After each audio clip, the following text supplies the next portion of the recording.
Fala galera, está começando mais um episódio aqui no Arete Jus. E hoje nós vamos com a Lei 9.807, que trata sobre a proteção às vítimas e testemunhas. Mas antes de começarmos, deixe o seu like e faça a inscrição no canal. E nas outras plataformas que nós temos. Vamos lá, galera? Ó, Lei 9.807, de 13 de julho de 1999. Estabelece normas para a organização e a manutenção de programas especiais de proteção a vítimas e a testemunhas ameaçadas. Institui o Programa Federal de Assistência a Vítimas e a Testemunhas Ameaçadas e dispõe sobre a proteção de acusados ou condenados que tenham voluntariamente prestado efetiva colaboração à investigação policial e ao processo criminal. Capítulo 1. Da proteção especial às vítimas e a testemunhas. Artigo 1º. As medidas de proteção requeridas por vítimas ou por testemunhas de crimes que estejam coagidas ou expostas a grave ameaça, em razão de colaborarem com a investigação ou processo criminal, serão prestadas pela União, pelos Estados e pelo Distrito Federal, no âmbito das respectivas competências, na forma de programas especiais organizados com base nas disposições desta lei. Parágrafo 1º.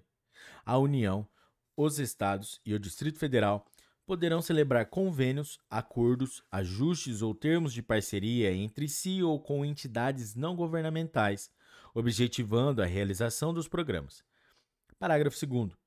A supervisão e a fiscalização dos convênios, acordos, ajustes e termos de parceria de interesse da União ficarão a cargo do órgão do Ministério da Justiça com atribuições para a execução da política de direitos humanos.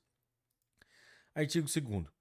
A proteção concedida pelos programas e as medidas dela decorrentes levarão em conta a gravidade da coação ou da ameaça à integridade física ou psicológica, a dificuldade de preveni-las ou reprimi-las pelos meios convencionais e a sua importância para a produção da prova. Parágrafo 1º.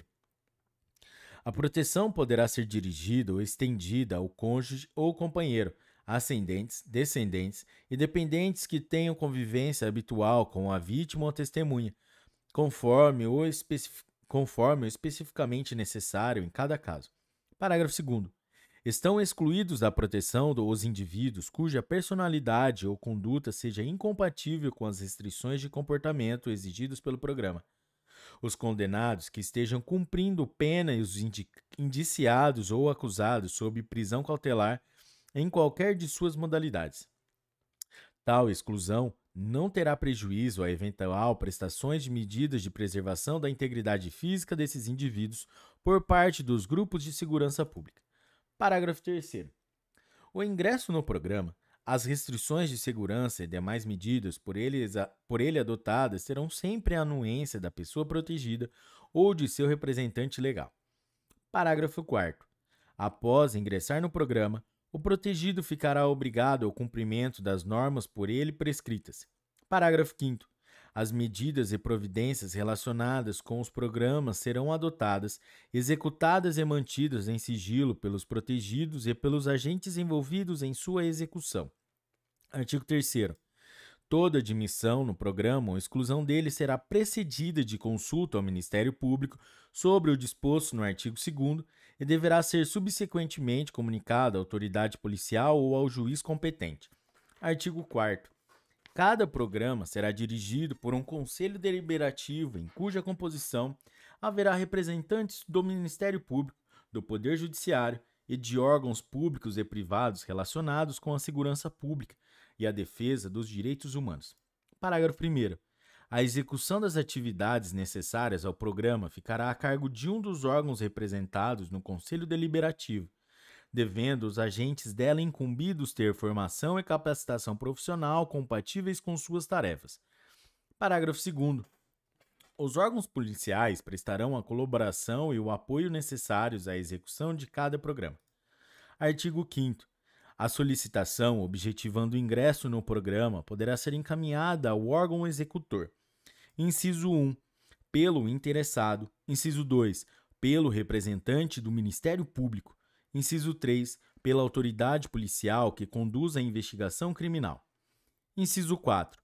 Pelo juiz competente para a instrução do processo criminal. Inciso 5. por órgãos públicos e entidades com atribuições de defesa dos direitos humanos. Parágrafo 1º. A solicitação será instruída com a qualificação da pessoa a ser protegida e com as informações sobre a sua vida pregressa, o fato delituoso e a coação ou ameaça que a motiva. Parágrafo 2º. Para fins de instrução do pedido, o órgão executor poderá solicitar com a aquiescência do interessado. Inciso 1. Documentos ou informações comprobatórios de sua identidade, estado civil, situação profissional, patrimônio e grau de instrução e da pendência de obrigações civis, administrativas, fiscais, financeiras ou penais. Inciso 2. Exames ou pareceres técnicos sobre a sua personalidade, estado físico ou psicológico. Parágrafo 3º. Em caso de urgência, levando em consideração a procedência, gravidade e a iminência da coação ou ameaça, a vítima ou testemunha poderá ser colocada provisoriamente sob a custódia de órgão policial pelo órgão executor no aguardo de decisão do Conselho Deliberativo, com comunicação imediata a seus membros e ao Ministério Público. Artigo 6º. O Conselho Deliberativo decidirá sobre: inciso 1. O ingresso do protegido no programa ou a sua exclusão. Inciso 2. As providências necessárias ao cumprimento do programa. Parágrafo único. As deliberações do Conselho serão tomadas por maioria absoluta de seus membros e sua execução ficará sujeita à disponibilidade orçamentária. Artigo 7º. Os programas compreendem, dentre outras, as seguintes medidas, aplicáveis isolada ou cumulativamente em benefício da pessoa protegida, segundo a gravidade e as circunstâncias de cada caso. Inciso 1.